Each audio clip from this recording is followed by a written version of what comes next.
PCOD এবং PCOS এই দুটোর মধ্যে পার্থক্য জানেন? ভুল জানলে কিন্তু ভবিষ্যতে অনেক অসুবিধা অবধি হতে পারে। আমি ললিত কান্তি দত্ত, একজন মেডিকেল হেলথ কেয়ার প্রফেশনাল। আজ আপনাদের পিসিওডি এবং পিসিওএস এর মধ্যে কোনটা সবচেয়ে বেশি ক্ষতিকারক, কোনটা অ্যাকচুয়াল কি হয় এবং আপনি কি করলে অনেক সুস্থ থাকতে পারবেন, এই পুরো ধারণাটা এই ভিডিওর মাধ্যমে আপনাদের কাছে দেবো। অবশ্যই ভিডিওটা শেষ অবধি দেখবেন, অনেকটা ইনফরমেশন আছে এবং ভিডিওটি যদি ভালো লাগে অবশ্যই একটি লাইক করে শেয়ার করে দেবেন। প্রথমে আসি পিসিওডি। পিসিওডি মানে পলিসিস্টিক ওভারিয়ান ডিজিজ। পিসিওডিতে ওভারিতে মাল্টিপল সিস্ট হয়। সাধারণত হরমোনাল ইনব্যালেন্সের কারণে এটি হয়ে থাকে। এর সিমটমগুলি হলো ইররেগুলার পিরিয়ডস, অ্যাকনি এবং কিছুটা ওয়েট গেন হয়। এর সবচেয়ে ভালো দিক হলো পিসিওডি লাইফস্টাইল চেঞ্জ করলেই ঠিক করা যায়। এরপর আসি পিসিওএস, পলিসিস্টিক ওভারিয়ান সিনড্রোম। এটা শুধু ওভারিকে না, পুরো হরমোনাল সিস্টেমকে এফেক্ট করে।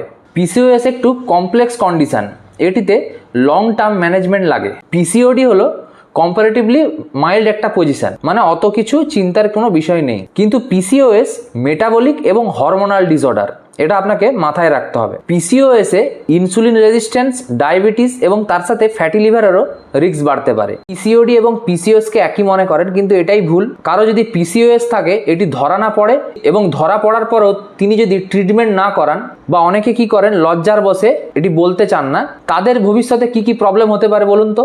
ইনফার্টিলিটি হতে পারে, ডায়াবেটিস হতে পারে, তার সাথে হার্টের অনেক রিস্ক বেড়ে যায়, ফ্যাটি লিভার হতে পারে। এগুলোকে অগ্রাহ্য করলে ভবিষ্যতে আরও বড় প্রবলেম হতে পারে। তাই এই সব প্রবলেমের ক্ষেত্রে আর্লি ডিটেকশন খুব প্রয়োজন। এই দুটোকে কন্ট্রোলে রাখতে গেলে আপনি কি করতে পারেন বলুন তো? হেলদি ডায়েট করুন, আনহেলদি খাবার, তেল মশলা এগুলো একেবারে অ্যাভয়েড করুন। রেগুলার এক্সারসাইজ খুব ইম্পর্টেন্ট। যাদের পিসিওডি বা পিসিওএস এর সমস্যা আছে, এগুলো মেনটেন করতে গেলে আপনাকে রেগুলার এক্সারসাইজ অবশ্যই করতে হবে। যদি রেগুলার এক্সারসাইজ কি করবেন বুঝতে না পারেন বা লজ্জা মনে হয়, তাহলে অবশ্যই জিমে ভর্তি হতে পারেন। তাও যদি অসুবিধা হয়, মাঠে 30 মিনিট জোরে জোরে হাঁটা চলা আর বাড়িতে ফ্রি হ্যান্ড এক্সারসাইজ অবশ্যই করতে পারেন। আর যেটা অবশ্যই করতে হবে, ডক্টরের কাছে কনসাল্ট করতে হবে এবং লং টার্মের জন্য ট্রিটমেন্ট নিতে হবে। এটা একেবারে অবহেলা করবেন না, তাহলে ভবিষ্যতে অনেক রোগের ঝুঁকি বেড়ে যাবে।